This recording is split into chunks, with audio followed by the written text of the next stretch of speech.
संघर्षों की उपज, त्याग और समर्पण के प्रतीक, करोड़ों देशवासियों की प्रेरणा, यशस्वी प्रधानमंत्री श्री नरेंद्र मोदी जी को ओएमएच न्यूज की तरफ से उनके 75वें जन्मदिन की हार्दिक शुभकामनाएं। दर्शकों, पीएम मोदी के जन्मदिन के मौके पर देश भर के लोग उन्हें बधाई दे रहे हैं।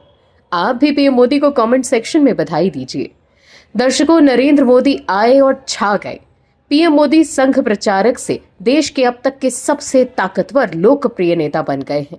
आज देश का कोई भी नेता पीएम मोदी के सामने नहीं टिक पाता है। वहीं पीएम मोदी ने अपने जन्मदिन के मौके पर कांग्रेस की दुनिया हिला दी है। दर्शकों, कांग्रेस के लोगों को अब राहुल गांधी पर भरोसा नहीं। पीएम मोदी के खिलाफ राहुल गांधी ने सब कुछ करके देख लिया, लेकिन फिर भी देश के जो लोग मजबूती से पीएम मोदी के साथ खड़े हैं, वो आज भी खड़े हैं। राहुल गांधी वोट चोरी का आरोप तो लगा रहे हैं, लेकिन उनके पास कोई सबूत नहीं, जिसकी वजह से लोग उनकी बातों पर भरोसा नहीं कर पा रहे। वहीं अब तो कांग्रेस के लोगों को भी राहुल गांधी पर भरोसा नहीं है कि राहुल गांधी कभी पीएम मोदी को हरा भी पाएंगे। तभी तो कांग्रेस के लोग इस उम्मीद पे बैठे हैं कि पीएम मोदी खुद ही इस्तीफा दे दें। क्या है पूरी खबर, बताते हैं आपको इस रिपोर्ट में। दर्शकों, पीएम मोदी के सामने कांग्रेस ने सरेंडर कर दिया है। संघ प्रचारक से लेकर प्रधानमंत्री के पद तक पहुंचे मोदी का सार्वजनिक जीवन इतना लंबा है कि उनके व्यक्तित्व से कोई अपरिचित नहीं है। निसंदेह उनकी छवि सख्त अनुशासित प्रशासक और एक संवेदनशील राजनेता की है। वो आज सिर्फ भारत के प्रधानमंत्री के रूप में ही नहीं जाने जाते, वरन आज के विश्व के अग्रणी शीर्ष नेताओं में शुमार हैं। नरेंद्र मोदी का जीवन संघर्ष की गाथा से भरा हुआ है। वो संघर्षों की उपज है। वो ऐसे तपे तपाए जननेता हैं जिनमें कुंदन की कठोरता भी है और चंदन की शीतलता भी विद्यमान है। राजनीतिक मंचों पर उनके तरकश से निकले व्यंग बाण जितने तीखे रहते हैं, उससे अधिक गहराई उनकी भाव सराबोर काव्य धारा में है। जो देश नहीं झुकने दूंगा और यही समय है, सही समय है, जैसे संकल्प बनकर संक्षिप्त रूप में सामने आती रही है। प्रधानमंत्री के रूप में पिछले 11 सालों के दौरान पीएम मोदी ने भारत को आत्मनिर्भर बनाने के लिए उन कार्य योजनाओं को अमली जामा पहनाया जिसका बीजेपी ने चुनाव घोषणा पत्र में दावा किया था। चाहे वो सामाजिक आर्थिक बदलाव हो, चाहे प्राकृतिक संसाधनों, खनिजों, सांस्कृतिक धरोहरों आदि का संरक्षण करना हो, या फिर देश के किसानों के कल्याण के लिए कृषि पर आधारित अर्थव्यवस्था हो, सब पर विशेष ध्यान दिया गया। महिला सशक्तिकरण की दिशा में मोदी सरकार द्वारा अनेक योजनाएं चलाई जा रही हैं, जिससे करोड़ों महिलाओं को लाभ मिल रहा है। पीएम मोदी के मार्गदर्शन में युवाओं में नवाचार और आत्मनिर्भरता की भावना बढ़ाने के लिए स्टार्टअप इंडिया,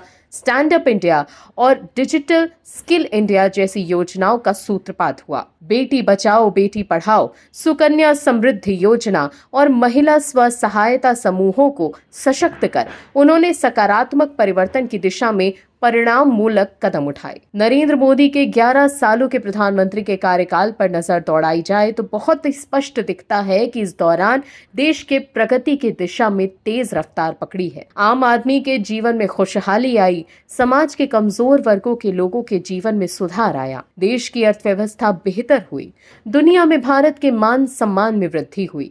पड़ोसी दुश्मन देश पाकिस्तान को ऑपरेशन सिंदूर के दौरान मुंह की खानी पड़ी, और सबसे बड़ी बात तो ये कि अमेरिका जैसे संप्रभुता संपन्न राष्ट्र पीएम मोदी के कसीदे पढ़ने लगा। जिस अमेरिका के राष्ट्रपति डोनाल्ड ट्रंप के बयान के दम पर कांग्रेस के नेता राहुल गांधी पीएम मोदी पर निशाना साध रहे थे, वो अब कुछ भी बोल नहीं पा रहे, क्योंकि अब डोनाल्ड ट्रंप को भी पीएम मोदी की ताकत का अंदाजा हो गया है और अब ट्रंप भी पीएम मोदी के तारीफों के कसीदे पढ़ रहे हैं। ट्रंप ने फोन पर पीएम मोदी को जन्मदिन की बधाई दी। वहीं दुनिया भर में हो रही पीएम मोदी की वाहवाही देखकर कांग्रेस के लोग परेशान हैं कि अब उनका क्या होगा। अब तो राहुल गांधी का वोट चोरी का प्रोपेगेंडा भी फेल हो गया, जिसके बाद कांग्रेस के नेता भी अब मान चुके हैं कि पीएम मोदी को सत्ता से बाहर खुद पीएम भी नहीं कर सकते। राहुल गांधी में दम नहीं है कि वो पीएम मोदी को सत्ता से बाहर कर दे। इसीलिए ही तो पीएम मोदी के 75वें जन्मदिन पर कांग्रेस के लोग उम्मीद लगाए बैठे हैं कि पीएम मोदी खुद ही इस्तीफा दे दें। इसीलिए कांग्रेस की प्रवक्ता रागिनी नायक ने एक्स पर लिखा है कि अब ये अफवाह कौन उड़ा रहा है, किसी भी वक्त इस्तीफा देकर मोदी जी मार्गदर्शक मंडल में जा सकते हैं। वहीं कांग्रेस नेता उदित राज ने एक्स पर लिखा है कि पीएम मोदी जी को जन्मदिन की बधाई। आशा है कि आज 75 साल पूरा होने पर देश के ऊपर इस्तीफा देकर एहसान करेंगे। अंधभक्त तो मोदी जी का जन्मदिन मनाएंगे ही, अगर इस्तीफा देते तो पूरा देश शामिल होगा। उदित राज ने यह भी कहा कि यही वो आयु सीमा थी जो उन्होंने अन्य नेताओं के लिए तय की थी। तो देखा आपने कैसे कांग्रेस के लोग ये मान बैठे हैं कि पीएम मोदी खुद ही इस्तीफा देकर प्रधानमंत्री पद से हट सकते हैं। अगर कांग्रेस के नेताओं को राहुल गांधी की लीडरशिप पर भरोसा होता तो वो ऐसी बातें तो नहीं करते। Bureau report OMH news. आप दर्शकों से विनम्र निवेदन है कि चैनल को सब्सक्राइब जरूर करें